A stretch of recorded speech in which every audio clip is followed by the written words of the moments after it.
my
And welcome into Time Out with the Guys. I am Brad Burton. He is Carter Foley. Hope you had a good Thanksgiving, my friend. Yeah, it was you also too.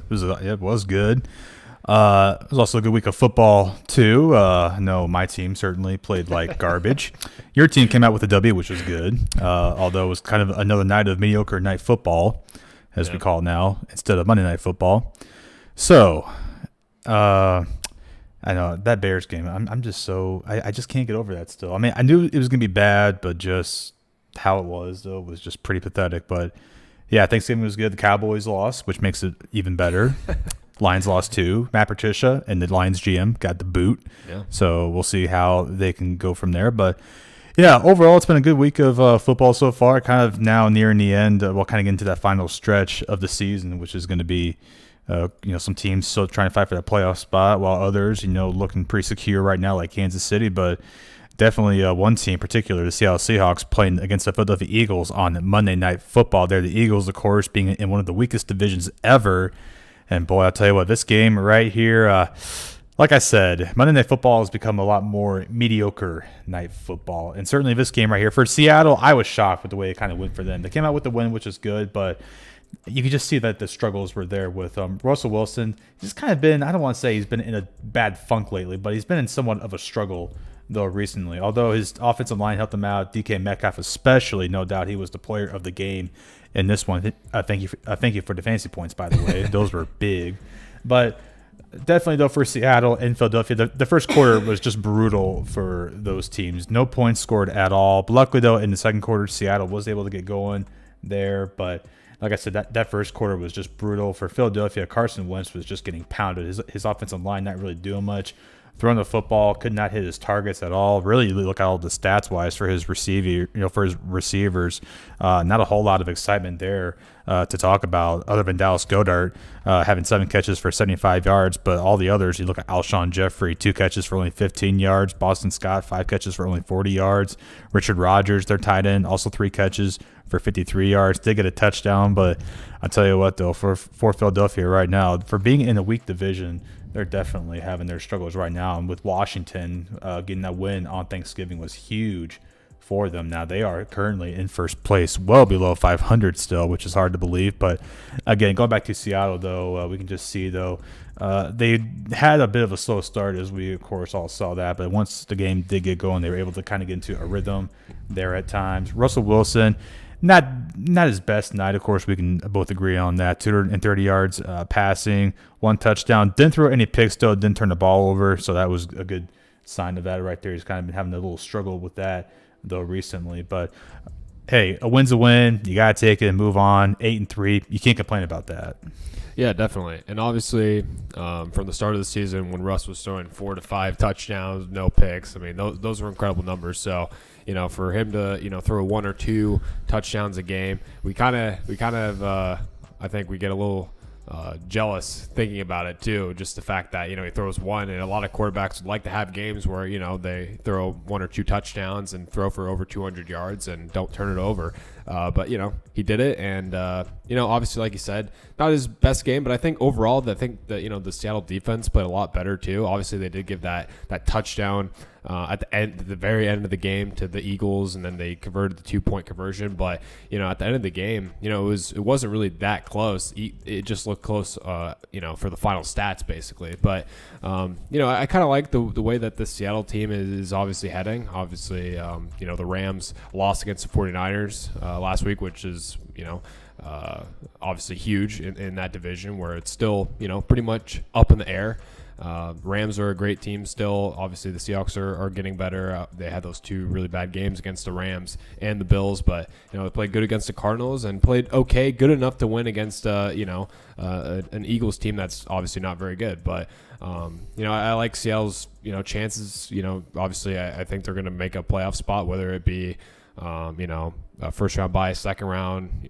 We'll have to wait and see kind of how the division, the NFC, I should say, kind of shapes out. but their schedule favors them. I mean, they played the Giants, and then they played the Jets, then they played obviously the Washington football team, who I think we have to start giving them a little bit more credit. They have a really good defense for the most part. Obviously, Alex Smith in there, he's not gonna wow you, but he's there to not turn the ball over and just get it to his guys, and I think that's the most important thing. And that could be definitely a difficult game. And then obviously they have to play the 49ers. 49ers are always a fight, and then the Rams. So I could easily see, Seattle maybe finishing 12-4, 11-5, even 13-3 if obviously they'd win out. But obviously that would be pretty challenging. But for the most part, just happy Seattle got a win. And for Philadelphia in that division, it's not looking so good. Well, definitely, it's been a bit of a challenge lately for a lot of these teams, and for Philadelphia, Carson Wentz, I don't know, just the confidence just isn't there for him. It seems like we saw back in 2017 when he was having his MVP season. Of course, he wasn't the MVP, but was on pace to be the MVP until he suffered the knee injury, and then Nick Foles came in, took over, and did a great job taking the Eagles to the Super Bowl and winning it. And Carson Wentz, ever since then, he's just been injury prone. Of course, he's trying to maybe find different ways to play without getting hurt, but I guess we've been banged up so much, he's had to try to find ways to avoid not getting hurt. And for Carson Wentz, that's been quite a challenge lately for him. He still has the keys to be a really good quarterback, but boy, now it's just he had so much hope, and now here he is.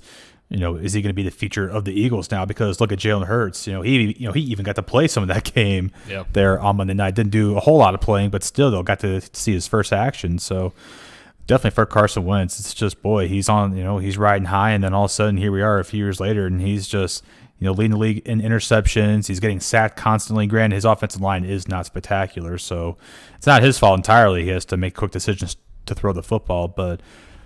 Boy, Philadelphia, they better do something right here because they're in a bit of a rut now. And so I definitely think for the Eagles, there's going to be some changes coming to this team come next season. I'm not saying Doug Peterson will be fired, but you got to think, though, a lot of changes to that offense still will be coming to get Carson Wentz the guys that he needs to compete, because Alshon Jeffrey has not done much. Zach Ertz being out. The running game just was terrible for Philadelphia on Monday night. Of course, Wentz leading the game in rushing yards for the Eagles. Miles Sanders not doing a whole lot. So really, it's just been a struggle for the Eagles lately. That division, of course, is not good, as we all know, but credit to the Washington football team. Like you said, with Alex Smith, he's not going to throw you off with his stats, but he'll get the job done when he needs to. And that defense for Washington is coming around, and we saw that against Dallas there on Thanksgiving Day. So definitely is going to be exciting to see how this all plays out here, going into the final month, of course. So it's going to be fun. I'm looking forward to it. So have to see what happens with that. But until then, if you're an Eagles fan, well, just brace for impact, I guess. We'll have to wait and see what's going to happen with that. But the Cowboys, the Giants, of course, Daniel Jones now being hurt. So we'll see. That division, boy, it's just for the past few years, it just has not been spectacular. It's just been very weak. And for the first time since, maybe Seattle back in 2010, we'll see a team under 500 make the playoffs. So, I remember that year, Matt Hasselbeck, and that was a good team that they had despite being 7-9. But hey, the Beastquake. Yeah, there we go. Absolutely. But yeah, for Philadelphia, boy, it's going to be a long month towards the end of the season for Washington. If they keep doing what they're doing, they'll be just fine. And for Alex Smith, boy, what a comeback this would be for him after having the devastating leg injury and didn't know if he would even play again, would even lose his leg possibly. Of course, that was a really big scare, but luckily he rehabbed, came back, and he's not the same, of course, but he's still really playing at a high level where he's able to get the job done. So it's very spectacular to see. So I really can't wait to see how that rest of the division is going to play out with those all four not so good teams. So anyway, moving on to our next game. This is going to be painful for me. The Bears and the Packers, Sunday Night Football. Oh, Green Bay came out with a win, big time, 41-25. I'm still wearing the Bears jersey, still supporting my team. Mitch Trubisky made his first start since week 3. He will start against the Detroit Lions here, come up on Sunday. And for the Bears, well, hey, I knew it was going to be a long night, and certainly it was that to be. I went to bed at halftime. I didn't really care what it was bad, which didn't surprise me. I wasn't mad or anything because I just knew what was going to happen. I knew what was going to happen, and early on in the game, the Packers, when they first got going, they started off with the football at the beginning of the game, and they took up like probably half of the first quarter, if not probably almost half of it. And so they score, and then the Bears come out, and I'm like, all right, let's see how this is going to be. And David Montgomery gets a big run for like 60-plus yards or something like that. And I was like, oh, wow, maybe this is actually going to be a really good game. But, yeah, that went away real quickly. And for the Bears, well, it's their their fifth straight loss in a row. They started off 5-1, and now they are 5-6 now. So the Bears have been in they put themselves in a deep hole now. Green Bay is riding away with the division. Aaron Rodgers, I mean, the guy just turned 37 years old yesterday. I mean, hard to believe. He is playing at a high level still, which is unbelievable. And I know for a guy like me, I've always despised Aaron Rodgers, not of course as a person, but as a football player. He's been so spectacular. And I've always said, too, and I still mean this, and probably a lot of Bear fans are going to hate me for this, but if Green Bay does make it to the Super Bowl, I would hope Aaron Rodgers wins. I mean, he is deserving of much more championships because you look at a guy like Aaron Rodgers, he is one of the best. Unfortunately, now you look at Patrick Mahomes, he is now there. Tom Brady's still playing, Drew Brees. And then, of course, Aaron Rodgers. I mean, Aaron Rodgers, no doubt, is one of the best quarterbacks to still be playing here today. I know the past couple of years have been tough for him, dealing with some injuries and just kind of not having a decent team there around him. But luckily, though, this season, they've been able to kind of get back on track. And, again, I know a lot of Bear fans are going to hate me for this, but hey, Aaron Rodgers deserves another Super Bowl championship, and I really do hope he does, and I hope he gets that before he retires, because who knows how much longer he has left here in this league. You know, he's 37. He'll be 40 in 3 years. Can he play till 40? I think he can, but will he be the same? Who knows? I mean, we've seen quarterbacks reach that peak. I mean, look at Peyton Manning. He was riding high, won the MVP back in 2013, but 2 years later, in 2015, he only threw 9 touchdown passes. Oh. So, again, I'm not saying all quarterbacks are going to do that, but look at Tom Brady. He's still playing at a pretty high level. Of course, he's not the same. Drew Brees, he's good, but he gets hurt now a lot. So Aaron Rodgers, we'll see what he can do.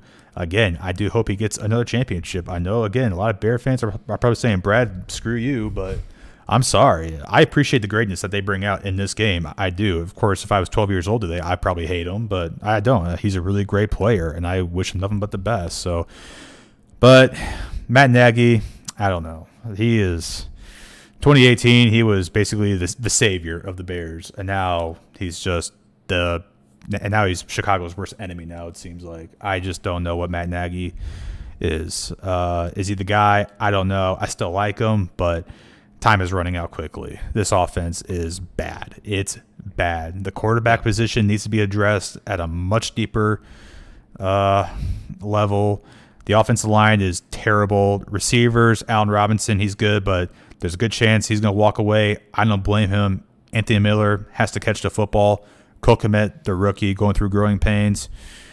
It's frustrating. Very frustrating. But we'll see what happens. I'm tired of the Bears going through head coaches every 3 years. Trustman, John Fox. Now here we are with Matt Nagy.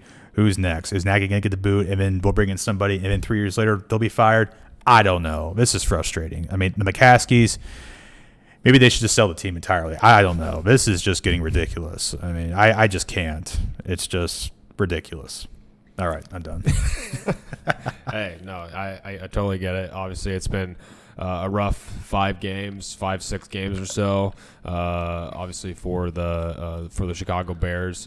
Obviously, you got to give credit to Green Bay in this one. They played great, like you mentioned, all above. I totally agree with Aaron Rodgers. I mean, obviously, if the Seahawks don't make it to the Super Bowl, because I'm still rooting for them to be a top NFC favorite at the moment, just the way that they've been kind of playing and stuff, and kind of getting back in the groove. And I think they're going to make some good changes too, kind of before the playoffs begin. But for whatever reason, if Seattle is not in that position, if Green Bay were to be in the Super Bowl, with Kansas City, that would be a great Super Bowl matchup. Watching, obviously, some of the best quarterbacks in the league in Patrick Mahomes and then Aaron Rodgers kind of battle it out. I mean, that would just be a Super Bowl for the ages, and I don't think anybody would complain about that.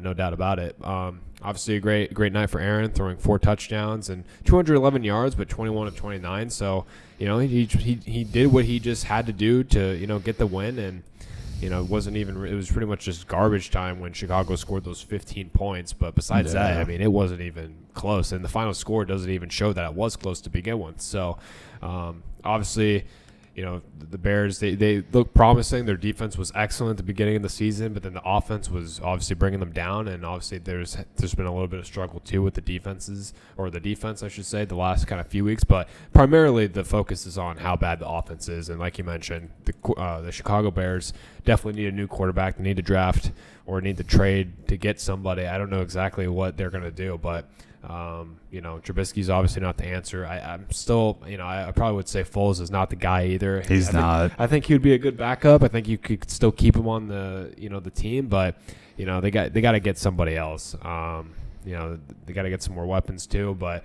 the quarterback position, for the most part, is obviously the biggest issue for the Chicago Bears. And does that mean firing Matt Nagy? I think it probably is time. I think if the Chicago Bears don't win another game for the rest of the season. I know there's still 5 more games to be played. I definitely think he deserves to get the boot. No doubt about that, because that's basically losing at that point 10 or 11 games in a row. And that you can't do that in the NFL. You just can't. So it's going to be interesting to see kind of what happens with both these teams, obviously in 2 drastically different directions. One heading to a deep playoff run, and the other, not heading towards the playoffs at all, especially in a difficult NFC. So, we'll just kind of have to wait and see. But yeah, I got to give credit to the Green Bay Packers. They played really good. They did, and that's no doubt. I mean, they are a really good football team. And for Chicago, even when they were 5-1, they still were not a spectacular team. I mean, they were just winning games just by few points, and it was just not going well for them. And eventually that caught up to them. So, for Matt Nagy, we'll see what happens. I mean, he has 5 more games left to show what he can do, but those 5 games, though, he's got to prove something, because I know, of course, his first 2 seasons, he's never finished below 500, but this season, though, definitely could be the turning point for the Bears, where they need to go and stuff. But overall, I just don't know what's going to happen. I mean, it's frustrating for sure, but we'll have to wait and see what's going to happen. But until then, though, like I said, Matt Nagy, Ryan Pace, you guys have 5 games left. Ryan Pace, the general manager, I know he's been getting a lot of heat too and stuff, but until then, though, we'll have to wait and see what's going to happen. I mean, like I said, I'm tired of going through coaches every 3 to 4 years. First Levy gets fired after the 2012 season, and Trustman comes in. He's fired 2 years later.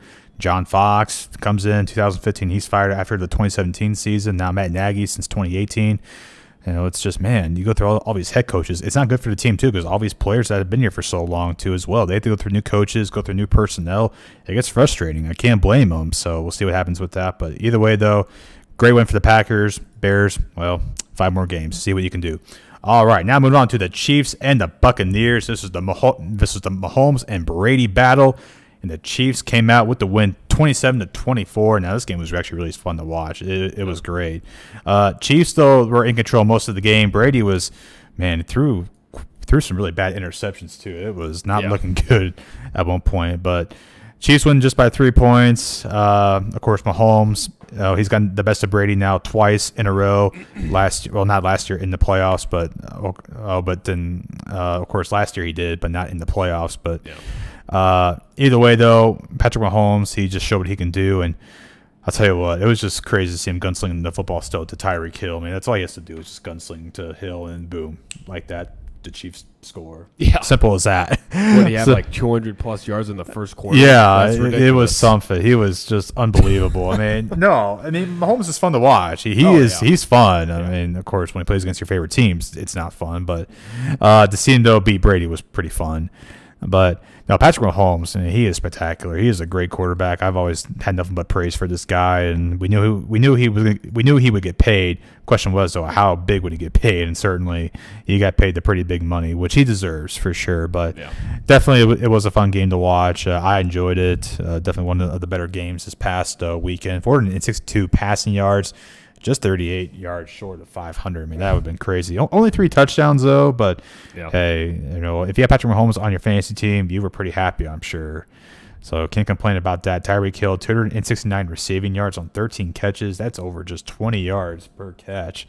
3 touchdowns there, too. So, again, if you had Tyreek Hill on your fantasy team, you had to be pretty happy with that. Travis Kelce, not a bad day for him. 8 catches for 82 yards. Sammy Watkins, 4 for 38. So, either way, it was a good game for the Kansas City Chiefs. Defense still kind of gave them a little scare there towards the end, but luckily, though, the Buccaneers, they just ran out of time. They fall to 7-5 now on the season. So, wow, Tom Brady, he's kind of might finish with a record, maybe a little bit closer than what we expected. I mean, this is, of course, a new challenge for him, for this whole Tampa Bay team. Of course, they are much improved, though, this season. We can both agree on that. But, boy, Tampa Bay, they're kind of in a struggle right now, even with Drew Brees still being out for New Orleans. The Saints are still winning with Taysom Hill starting there at quarterback. Granted, their defense took care of that. And, of course, they played against a Broncos team that did not have a quarterback. At all. So that was a bizarre game. That was bizarre. But I wish I could have watched that. I wish they would have shown that on live TV, but they didn't, though. So I was kind of bummed out about that. But either way, though, for Kansas City, they come out with the win. They are now 10-1 on the season, 6-0 on the road too. That's really impressive too, being undefeated on the road. Because boy, that one loss at home, you're just like, oh man, it's more fun to be undefeated at home because, well, obviously with COVID this year, not everybody can show up to the games. But still, though, when you play at home, though, it gives you that. It gives you the more confidence feeling, I'm sure. But for Kansas City, like I said, 10-1, boy, they are riding high right now. No hangover from the Super Bowl. They're, it would not shock me if they go back and maybe win it too. Who knows? Yeah, I definitely think the Chiefs are even better than the Steelers. The Steelers have just had some really close games, and obviously we're going to talk about the Ravens and Steelers game after this. And I just think the Steelers they just haven't looked that good. I know they're 11-0, and that's still a very respectable, obviously a great record. Don't get me wrong. Yeah. But I just think if the Chiefs and the Steelers were to play right now, I think the Chiefs would double digits. Oh, I think they're a way better team. Obviously, they have a better quarterback. I think the Steelers do have a good defense, and they could give Mahomes some trouble, obviously. But I definitely think that Ben Roethlisberger would struggle against Kansas City's defense, and obviously they're playing. They haven't looked great the last few weeks, but they're still doing what they need to do to win games for the most part, and they have Patrick Mahomes on their team, so they're going to win games no matter what. Obviously, kind of like you mentioned, it was scary kind of towards the end for the Kansas City Chiefs. So they were letting Tampa Bay come back, and they scored 14 points in the fourth quarter. And if they had a successful onside kick, then maybe Tom Brady drives down, kicks a field goal, go to OT, or even maybe tries to get a touchdown and win that game. So it definitely could have been a different outcome for sure. I obviously understand that the Chiefs were just trying to run the clock out, and he's probably not throwing it as much. Why risk throwing a pick or throwing a pick six or fumbling the ball or anything like that? So, playing smart football obviously is the best thing to do in this circumstance for sure. But, they definitely made it interesting with Tampa Bay almost coming back and possibly winning that game. But kind of like you mentioned, too, Tampa Bay, they haven't looked good their last few games. And obviously they have played some really difficult teams. The Chiefs, then they played the Rams. Saints are a good team. So, I mean, their schedule has not been so easy compared to other teams in the league. So, I think they are 7-5, like we mentioned, but I definitely think they could still provide some problems in the playoffs if they do make it, which I definitely think I could still see them 100% making the playoffs. They have a bye week this weekend, and then they play the remaining 4 games. So it'll be kind of an interesting 4 games for the Tampa Bay Buccaneers to see where they fall. And obviously there's a lot of hope. This is a Super Bowl or bust team. You got Tom Brady, you got a great defense. Look at all those weapons on offense. Antonio Brown, Mike Evans, Chris Godwin, the list goes on. And it's just, for them to finish, at 500, that would be terrible for the Tampa Bay Buccaneers, and that would be way below expectations. I know they got a tough schedule, but to finish maybe a little bit above 500 or even at 500, that would not be good. No, it certainly wouldn't be. And if they were to go 8-8 with Tom Brady and that whole good receiving core, like you said, with Chris Godwin, Mike Evans, Rob Gronkowski, that definitely would not be what they were hoping for this season. Of course, when Tom Brady signed on with Tampa, boy, there were expectations that this team would go back, would go to the Super Bowl even, which I don't think will happen, but who knows? We've seen a lot of crazy things happen here so far in this league, but definitely though for Tampa Bay, it's starting to kind of get out of control for them. We'll see what happens with that. Definitely, if they make it to the playoffs, it'll be as a wild card, no doubt, because I think the Saints will take that division still. So again, have to see what happens with that. But for Tampa Bay, you have to figure out something right here because time is running out. So we'll see what happens with that. Now, moving on to the Baltimore Ravens and the undefeated Pittsburgh Steelers. Like we said, the Steelers are 11-0 now, but this game was, it's kind of funny. Where we're at here in the Quad Cities, the game was not shown on TV. Yeah. KWQC was getting a lot of heat for this one. They were getting crapped on with a bunch of comments on Twitter, Facebook, everything. Yeah. Oh, God. But it didn't matter to me because I'm not a fan of either team. But still been cool to see it, though, nonetheless. Yeah. But watching the highlights, though, it was a very sloppy win for the Steelers. Yeah. Like we said, they are undefeated, which is cool. But it's just undefeated that you can't brag about it, though. You just can't brag about it. If you're a Steelers fan, you have every right to be excited, but don't go around saying my team's undefeated, blah blah blah. No, they almost lost against the Cowboys. You almost lost against the Cowboys. You beat a 2-win Bengal team by so many points. Forgot about that. Yeah, don't get me wrong. Yes, you're undefeated. You're a decent team, but don't go around boasting about your team. Oh, my team's better than yours. Yeah. Blah blah blah. No, like you said, if the Chiefs play against the Steelers, Kansas City is going to manhandle them, no problem. I mean, yeah, Steelers defense might give Mahomes some trouble early on, but Mahomes will figure you out pretty quickly. Yeah. So don't give me that crap. I don't know. I'm just tired of seeing Steeler fans on Twitter going, crazy.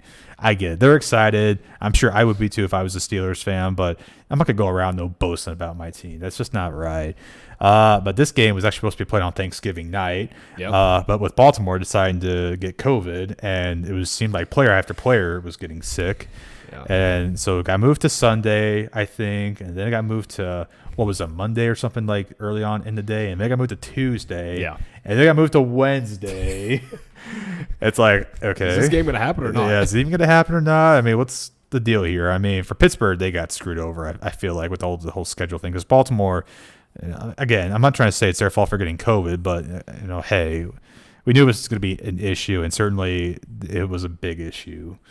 So either way, though, yeah, it was just an odd game on a Wednesday afternoon. You don't see that much very often here. But the Steelers, they win 19-14. Like I said, it's a very sloppy win for them. Sloppy game all around, really, when you look at it. But for Baltimore, they're now 6-4 on the season, kind of struggling to get back to that dominant performance that they had last season. Granted, of course, with Lamar Jackson, he had, of course, him having COVID, and then RG3 had to step up. And either way, yeah, just a game that I didn't really care if it was shown or not. That didn't really bother me, but yeah, just scoring wise, you would think for a team like Pittsburgh, even though yes they've been affected by this because of Baltimore not being able to play because of COVID, they would come out still pretty dominant. But either way, though, it was a close game. But the Steelers, they come out with the win, remain undefeated. But like I said, it's just an undefeated record that you can't be, bragging about. You just can't. Yeah.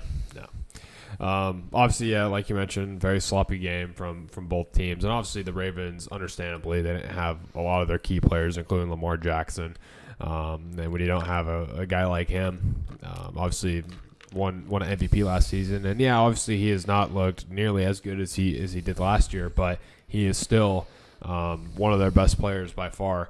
And it definitely would have given the Steelers a little bit more trouble than obviously RG3. And RG3 had a couple of good runs, but he couldn't really throw the ball because, there just wasn't many options out there for the most part in the game. But obviously the last three games for the Baltimore Ravens are games that they needed to win, because I think a lot of people are sleeping on the Cleveland Browns, but they're 8-3. So they're obviously, heading in that wild card direction, because I don't really see anybody, taking over. Pittsburgh might lose a game or two or even 3 games, obviously, but they're still going to probably be in the number 1 seed unless Kansas City is, because they have a very good record as well. So, I could definitely see, the Baltimore Ravens not going to the playoffs this year after, having a 14-2 record last season. So that would be insane. That would really be quite a turnaround. But, I mean, the Browns have played incredibly well this season, and, they've lost Odell. They lost a couple other of key pieces, but their defense has been really good. And Baker's not all that, but he's been playing a lot better, and I think we have to give him a little bit more respect too. His team's 8-3, doesn't have as many weapons as like I mentioned, and I think this will be a moment for the Cleveland Browns to make it in the wild card, and maybe even if they go out in the first round, it's still a really good stepping stone for a team that how many years in a row were they like basically the Jets of the NFL? So. This is a good turning point for the Cleveland Browns, and this division. We thought it was going to be a little bit more tough, but obviously with COVID and just the Ravens kind of struggling, having some injuries and things like that. they could definitely be, around 500, a little bit less than 500 this season. And, I think that would shock a lot of people, including myself. It certainly would be, fun to see Cleveland make the playoffs for the first time. Well, boy, since I can't even remember, but I think I saw somewhere that they'll finish at least at 500 or above for the first time since 2007. So that's crazy right there. But boy, for Cleveland, though, to be 8-3 right now at this point, that's impressive. Baker Mayfield, still kind of trying. He's still learning. We can say that, but definitely he still has what it takes to be a really good quarterback in this league. And hey, without Odell Beckham Jr., I mean, who knows what's going to happen? We've been hearing all these trade rumors about him, and maybe Cleveland's like, hey, we don't. I'm not saying, of course, they'll trade him, but because he's a great player. But yeah. It just shows you that he's not all what they need to win and stuff. Baker's finding ways to win. The Cleveland team's just doing what they have to do. So credit to them. They're hanging in there. Jarvis Landry's been doing a really good job for them as well.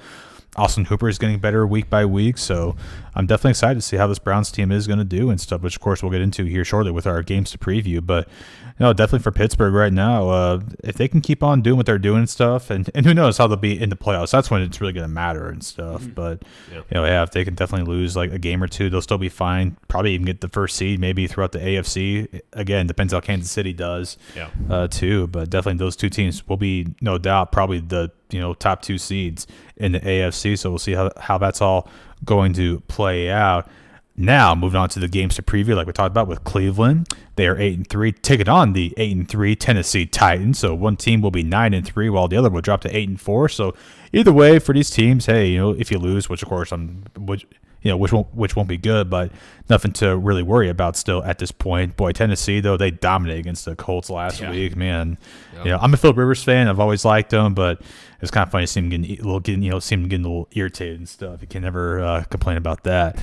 But for Tennessee, Ryan Tannehill, boy, he is just on fire this year so far. Coming off the good playoff run last year that they had, we knew that Tennessee was going to be a really good team coming into this season. They've certainly been showing that throughout the weeks, throughout this entire season. Cleveland, kind of up and down at first a little bit, but they've been riding high lately too as well. Boy, this is kind of a tough one, but I will give my upper hand to the Tennessee Titans here in this one. They are the home team. Of course, for Cleveland, it's not too much of a road trip for them going down from Cleveland to Nashville, but Titans, I think, will win this one. I'll go 31-24 Titans. Yeah, this is an interesting game for sure. Obviously, if this was 3 years ago, definitely would not be talking about either of these teams because they were obviously not very good. But, a couple years, a difference can make for, both these teams. So, obviously, both have been playing really well recently. Obviously, the Titans, like you mentioned, had a really good game against the Colts, running the ball with Henry extremely well. I'm probably going to give the edge to the Titans. I just think that the Browns have played really close games, and they've been able to kind of squeeze by and win. I think their defense is definitely legit. So if they can stop the run for the most part and, stop Ryan Tannehill from kind of getting the passing game going, I definitely think they'll win it. But I'm going to give the advantage to Tennessee just because I think they are going to be able to run the ball really well with Henry. And I think I don't even think they're really going to make it close for the most part. So I'm going to give the advantage to the Titans. I'm going to say the final score is going to be 28-17. All righty. And we got an NFC North divisional matchup between the Detroit Lions and my Chicago Bears. Lions, of course, lost to the Bears in week 1. They were up 23-6, but the Bears, though, came back to win in the fourth quarter, scoring, I think, 3 unanswered touchdowns. So that was a great win week 1 for the Bears. But like I said, the Bears have dropped 5 in a row. Will it continue? Will it not continue? I think the Lions will win this one. I think they will. I'll go with a score of 20-7 Lions. I think with Detroit, they fired Matt Patricia finally.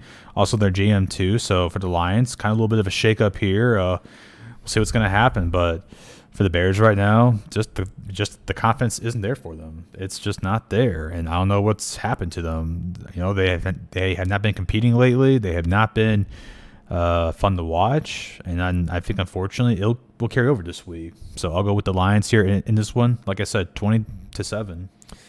I'm actually gonna give the advantage to the Chicago Bears. I think they're gonna break their losing streak. I think it's time for them to get a win here. I think the last few weeks have just been awful for them, like you mentioned, but I think they're gonna turn around, especially against a team like Detroit, who has also kind of struggled this year.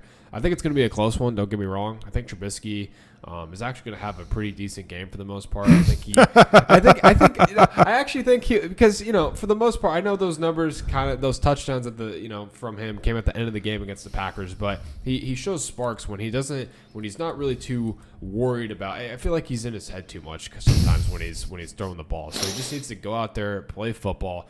I think he's actually unironically gonna have a good game. I know, call me crazy, but I think that's they're gonna. Fine. No, that's fine. I mean, I think they're gonna win. I do. I think I'm gonna give the final score 24-17. It's gonna be a close one though. All right, but if the Bears do win, here's my score prediction: 13-7.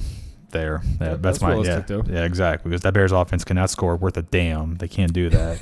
All right, now moving on to the New York Giants, which could have been Russell Wilson's team right there, and the Seattle Seahawks. I'm so glad he wasn't. That was looking pretty realistic at one point. I thought I was kind of surprised. I was shocked. Okay, Seahawks and Giants. Daniel Jones, I think he won't be playing in this game, so that's a tough loss for the Giants. Doesn't matter though because they're not playing good anyway this season. I mean, once Saquon went down, it was pretty much over from there for them. And your fantasy team too, by the way.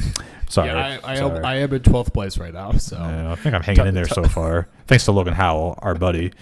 So Seahawks and Giants. Seahawks, though, will be back at home there in Seattle. Good for them. Giants have to make the long flight out to the Pacific Northwest.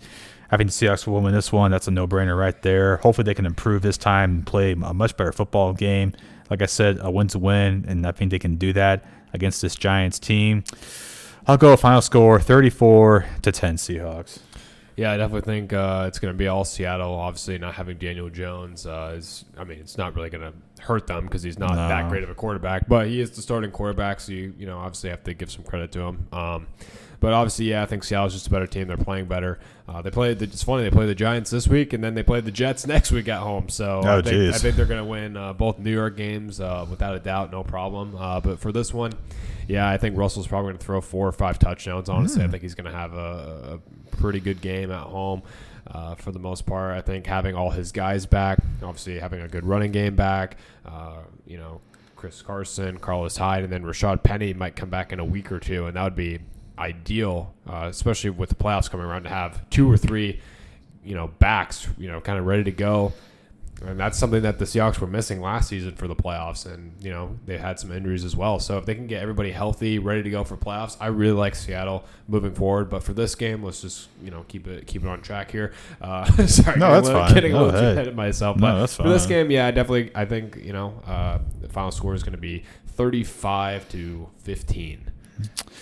Definitely going to be an interesting game for sure. It's kind of ironic that 2 New York teams are, of course, they're flying out there. First the Giants, even the Jets. So hopefully that could be 2 wins right there for the Seahawks to get them to 10 wins there at least towards the middle of December, because that's going to be huge right there. Kind of going to make it tougher for the Rams trying to fight for a playoff spot there too, because we know, and the Cardinals too, who knows what's going to happen with them. They definitely have a bright future still ahead of them, even if they don't make the postseason this coming year. But definitely, though, it's going to be a fun weekend of football. We'll see what's going to happen with the Bears. Again, this could be it for Matt Nagy. This is the time now where he could be on the line, but he has 5 more weeks to impress. So we'll see what's going to happen with that for Seattle. They're riding high. KC's riding high too. So it's going to be fun. Looking forward to it. But it's going to be interesting.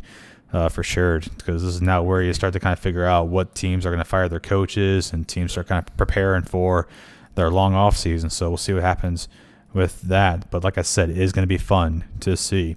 All right, we are going to take our first break here. When we come back, we'll dive into some NBA talk. The Lakers, LeBron signing off for 2 more years, while AD today signing a 5-year deal, $190 million, getting paid big time. Is the team on track for a back-to-back championship title? We'll see what happens with that. And Russell Westbrook and John Wall, they are flipping sides here. Westbrook heading out to our nation's capital, while John Wall heads down to Houston. All that up next here on Time Out with the Guys. We'll be right back.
And welcome back to Time Out with the Guys. Brad Burton. He is Carfoli. Yeah, we were just joking about something pretty hilarious that happened back in the summertime. But Good memories. Yeah, good memories for sure. Anyway, hope you enjoyed the first segment of all our football talk there. Now diving into the NBA. Boy, hard to believe. It just feels like that a week ago that the season ended, of course, when the finals happened back in September. I don't know. Good times, right? Yeah. Yes. Anyway. Okay. All right. Let's get serious now. Let's get serious. Anyway. Sorry, basketball just makes me laugh. It does. Anyway, so training camp is underway for most of the teams now. I guess you can say all of the teams. Players right now working out individually, which I think is a smart move, of course. And they just put out yesterday that 48 out of 546 players had tested positive for COVID, which honestly, it's not a surprise when you look at it, when they go back, home after being in the bubble for so long, even players that weren't down there. But still having 48 out of 546, that's actually pretty impressive, I would say, when you look at all the players here in the league. So not too bad right there. And now, of course, the question is, how will the NBA be able to kind of keep this going? Because in the bubble, it was pretty easy, you could say, as it kept on going, because they're in one location, they're getting tested daily, they're coming back, it's of course negative, which is good. But now, of course, they're going to be playing at their home arenas. The travel will be a bit more intense now for them, flying from coast to coast. Like for the Lakers, you might have to play the Knicks out in New York. The Knicks have to travel out to L.A. Teams like the Bulls traveling down to Orlando even. So definitely is going to be a bit more challenging, you could say, this year. But I think overall with Adam Silver, we can trust this guy. He's a pretty good, of course, he is one of the best commissioners in all sports. I know he'll come up with a good plan to try and see what he can do. I know that fans right now are still going to be pretty limited, not being able to show up, which it is going to be a bummer not to see him there. But overall, you have to do what's best for the teams, for the media, for all the personnel that work there at the arenas. So credit to them for hanging in there still. And it is pretty exciting to see that that the NBA will be coming back for almost a basically full season, playing 72 games, which is just 10 shy of the normal 82 games that they play. So it is kind of good to see them get back to a somewhat normalcy right here. That will be good. And I'll tell you what, I'm excited. I mean, I know, of course, the season just ended. Boy, almost 3 months ago. Hard to believe. Maybe just 2. Of course, counting the NBA Finals, but boy, I'm excited though. I mean, it's kind of good to see him getting back. Obviously, I know for the Bulls, of course, me being a Bulls fan, I'm excited. I know they got a new coach in Billy Donovan, so that'll be fun to see. Yep. Zach LaVine, Kobe White, Larry Markkinen, hopefully those guys can, all three of them, play well together too. The NBA draft, of course, not happening too long ago. LaMelo Ball, no doubt one of the best prospects in that class. We'll see what he can do with the Charlotte Hornets. But I'm excited. I know for some teams like the Bulls, it's still going to be a bit of a rough stretch for them. But hopefully, we see brighter days ahead for them. No more of this lollygagging. That will be hopefully done. That's in the past now. But boy, you look at teams like the Lakers right now, who they just signed LeBron James to a 2-year extension, $85 million. So he is locked up through 2023. And Anthony Davis, no surprise, of course. We knew he was going back to LA. 5-year contract, $190 million. So that was a good deal for him right there. We knew, of course, he was not going anywhere else. We knew he was pretty satisfied in LA, which I think is good. And now, of course, the question is, can they win another championship within just less than a year, of course, now? Because the finals will be taking place in June this time, thank God, because that's always when they usually take place. But I'm excited, though. Like I said, I think there's a lot of teams that are going to be on the uprise. No more of this like superstar team. Of course, we saw that at the beginning of last season. Teams like Golden State, of course, but tough break over still Klay Thompson. We talked about that on our previous show, him being out for the year with a torn Achilles. That's just really tough to see. But still, Steph Curry coming back. It was hard to believe, but I had no idea he only played in 5 games last season. I thought he played more. I knew it wasn't many. I thought maybe it was like maybe between 15 to 20 games, but just 5 games. I was like, oh, wow, that's crazy right there. So basically, he'd be back for his first full-time season. Didn't really play much at all last year, too. But I'm excited, though. I think a lot of teams. Kevin Durant's going to be back, too. He's my favorite player. Can't wait to see how he does with Brooklyn, with Kyrie, DeAndre Jordan. So I'm excited. There's a lot of teams that will be competing and stuff. Milwaukee, can they finally get to the NBA Finals? There's a lot of potential with so many teams right now that I'm excited about. I'm really excited for it. Of course, Phoenix, they're definitely going to be, I think, a team to watch out for it at times. But I tell you what, for the Lakers, though, to get LeBron and AD locked up to contracts, I think that's a very smart move for them. LeBron, he'll be 36 at the end of the month. AD is still pretty young, entering his prime years. So it's definitely going to be something to watch for sure with the Lakers. Can they repeat? I don't see why not. They have the talent to do it, and I think certainly they'll get better as the season goes on. It might be a bit of a tough start for them because you just came out the finals. Guys are going to be still a bit tired at times. Of course, we can't imagine LeBron be playing every single game at the beginning of the season. You want to give them that rest for the playoffs. But definitely, though, for the Lakers, there's no reason this team cannot repeat at all.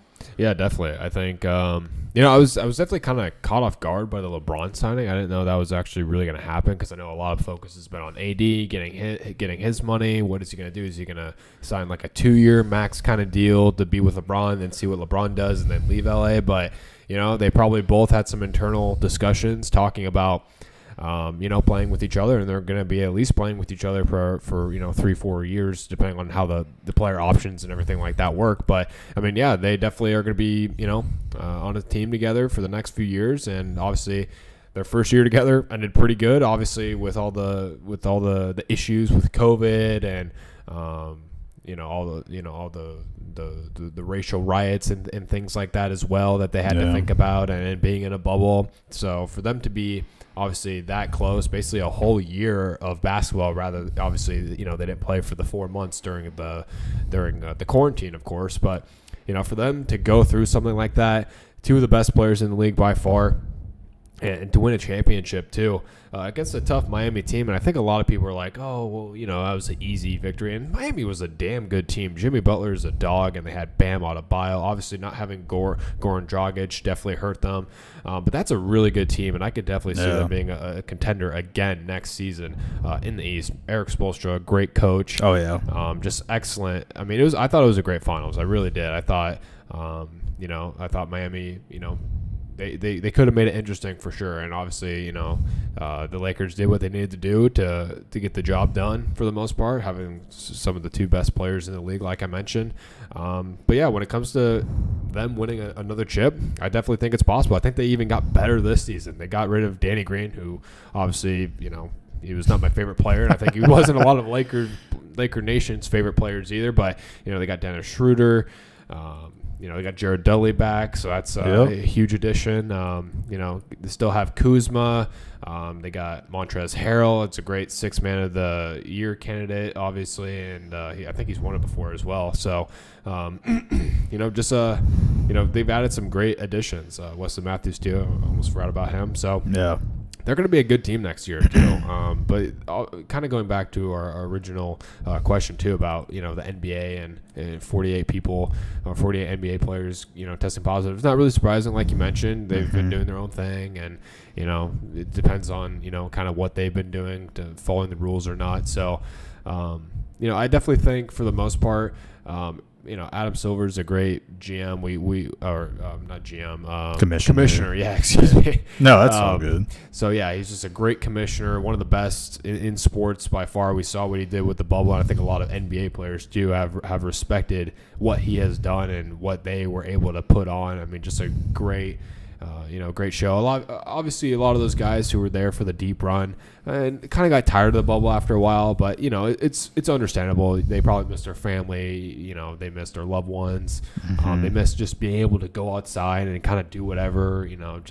So I definitely understand that, to be kind of trapped in this area. And it's a nice resort. Don't get me wrong. But it could take a toll on you, especially when you're there for 90 to 95 days or however long. Well, especially for these teams like the Miami Heat and the Los Angeles Lakers. So, but yeah, it's just going to be a great NBA season, I think. Hopefully, fingers crossed, the outbreaks, because, there probably will be a few people here and there that obviously will get COVID in the league, and I don't think they're going to shut it down right away, but I think they'll have to monitor it very well. So it's going to be interesting to see, and obviously it's not like the NFL where there's 55 guys and 20, 30 staff members. It's a pretty small group for the most part, a few coaching staff, so it's going to be a little bit easier to monitor for sure for these guys. So as long as the players are they're smart with it and they realize that the team comes first in this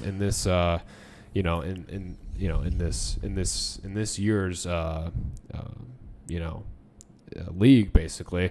they just have to keep in mind, like, they can't go out to clubs. Kawhi can't go out to a strip club.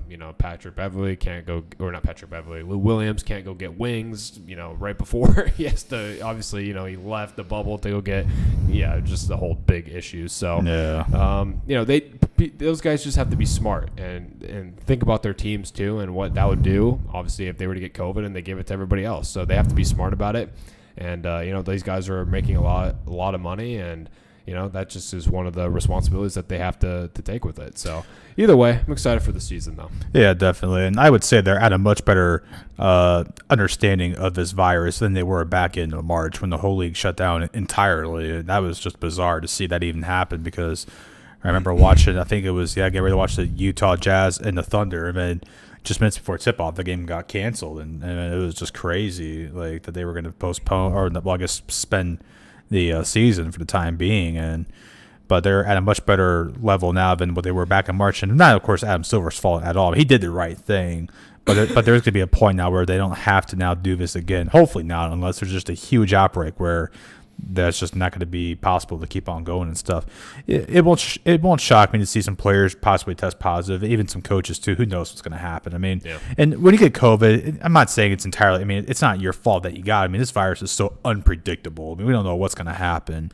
You could be around somebody and they could be exposed, and of course wearing the mask too definitely works for sure. But still, though, it's just this virus is so unpredictable. You don't know where it's going to come from. You don't know how it gets into you. So, but I think players will definitely be much more understandable. And of course, right now, if they're out, living in their cities and stuff, they can still get food from places. Just gotta be smart about it. Mm-hmm. Like you said, of course, with the bubble situation, you can't leave it, and that's what got those guys in trouble. Like you said, with Lou Williams leaving it to go get food. I get it. It can be tough at times because you feel like you're trapped, but it is nice though how they made it friendly for those guys to still kind of do what they want to do, go have fun.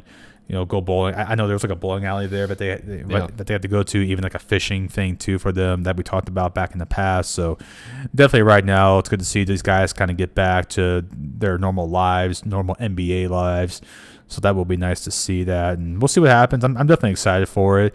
It will be challenging for sure because of this virus still, but hopefully, though, with the vaccine on the rise and stuff, as that carries on, we'll see much more improvement, not just in sports, but just in life in general, too. That would be really nice to see. So we'll see what happens with that, but don't want to jinx anything.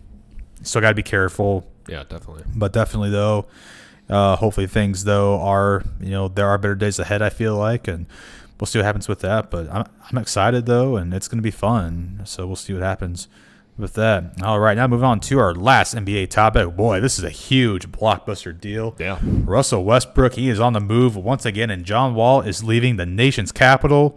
Boy, I was really shocked to see this trade go down. It was kind of surprising, too. We knew about Houston. They're definitely going to make some moves here. We'll see what happens with James Harden still, which we'll get into here in just a little bit. But with Russell Westbrook and John Wall, both guys have been traded. John Wall going to the Rockets, and Westbrook is off to D.C., Boy, this is just crazy right now. I never thought this trade was going to come down to it, but the Rockets and Wizards, they have agreed to a trade.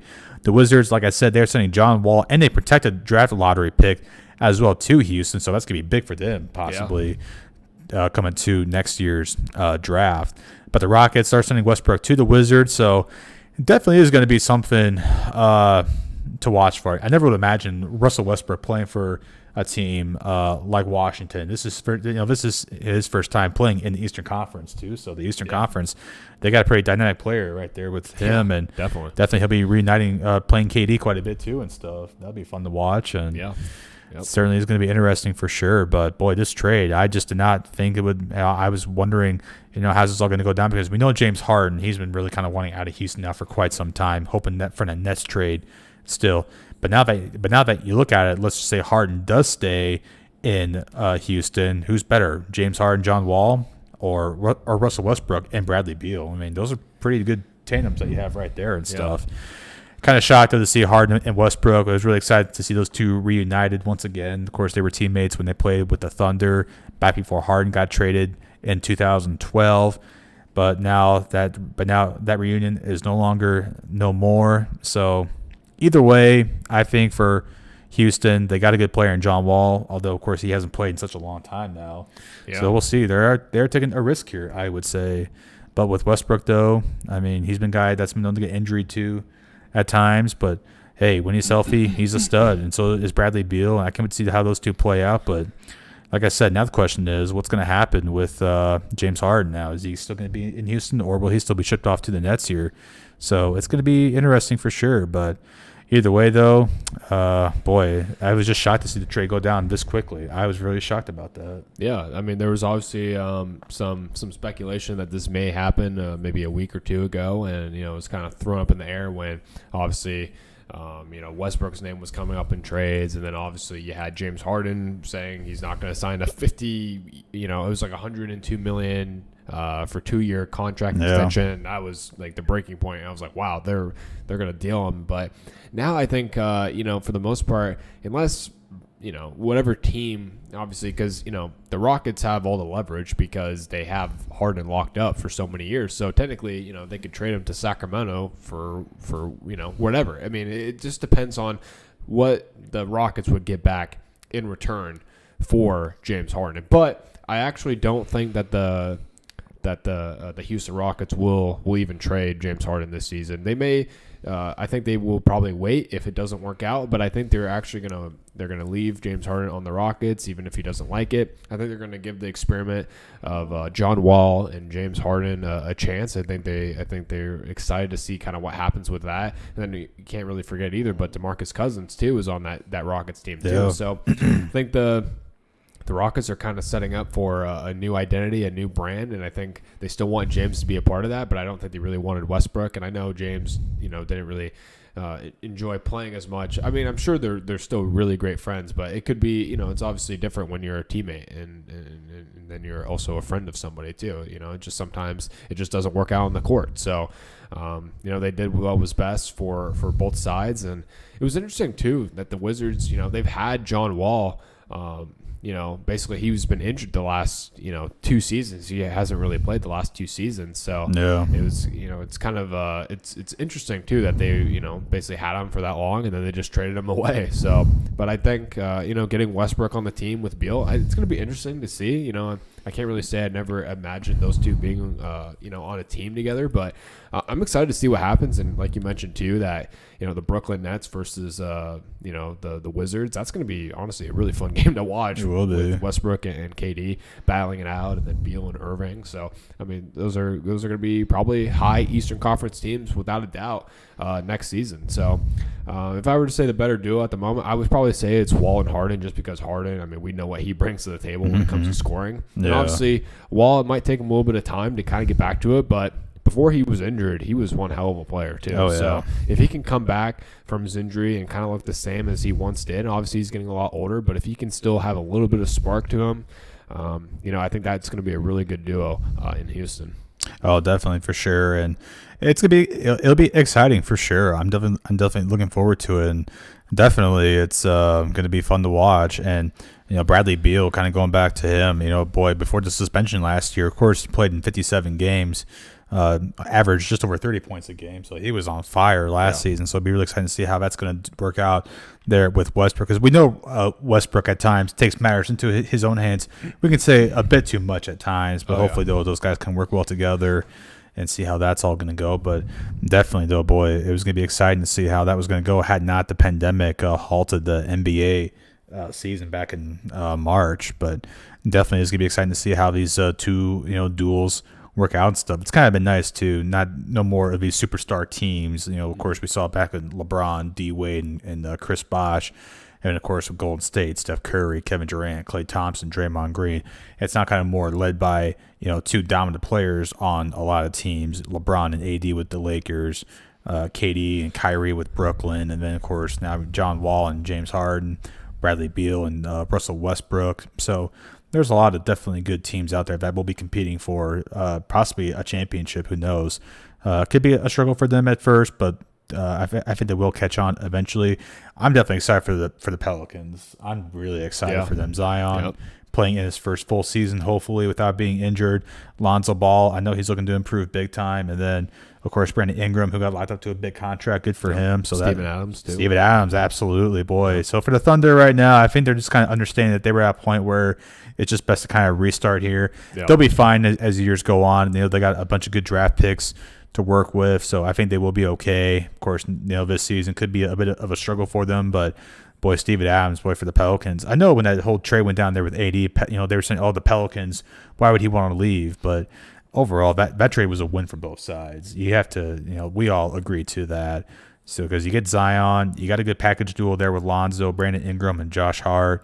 Drew Holiday was there at the time before he went to Milwaukee, but overall, though, I think the Pelicans they could have a really good season. Not talking, of course, like a top seed, but they can definitely make way for a possibly 7th or 8th seed.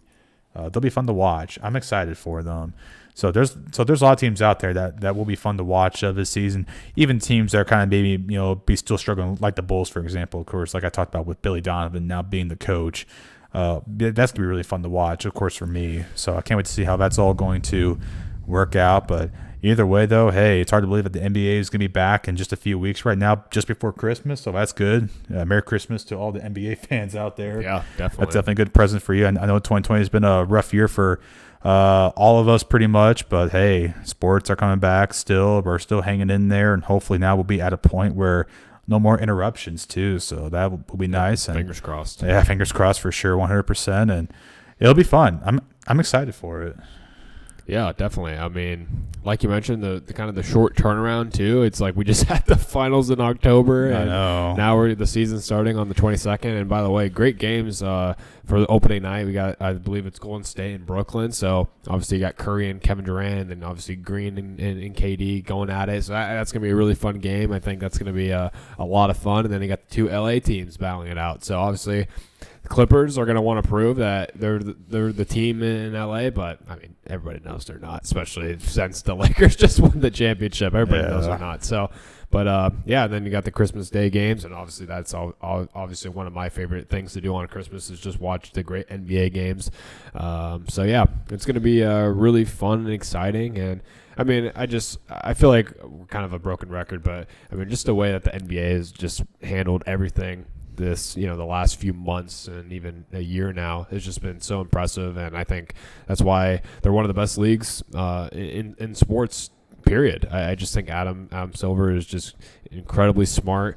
He's just done all the right things for the most part. Yeah. And I mean, you just have to give him credit. Hats off. And, he knows how much money, is in the league, and, he does all the right steps to make sure that, it comes in and everything kind of stays the same, even if we are in a crazy year for the most part. So hats off to him. Excited for NBA basketball to return. And, yeah, it's gonna be really exciting to watch.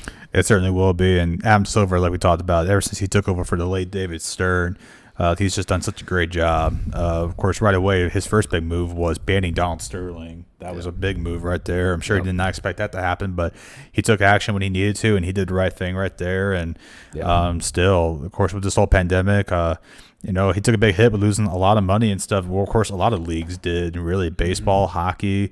Even football too has been affected by this as well, but they've done a good job trying to rebound, and I'm excited. It'd definitely be fun to see how this is all going to work out. And no doubt, Adam Silver is one of the most respected commissioners in all of sports. So hats off to him for making all of this work. And I know it's been tough. This has not been it's been like a 7-day job pretty much, 7-week thing for him. So it's just been. It's been crazy, but here we are now. Finally, things are starting to shape back up to the way that they once were, and hopefully they can stay that way. So it'll be fun. Like I said, I'm excited for it, and we'll just to see where we go from there. Well, it's been a good show. Good to be back. And if you enjoyed this episode, thank you so much for watching, tuning in to listen. It's always been cool. Next week we'll be back here as well, talk more football and basketball too. Until then, take care and have a great night.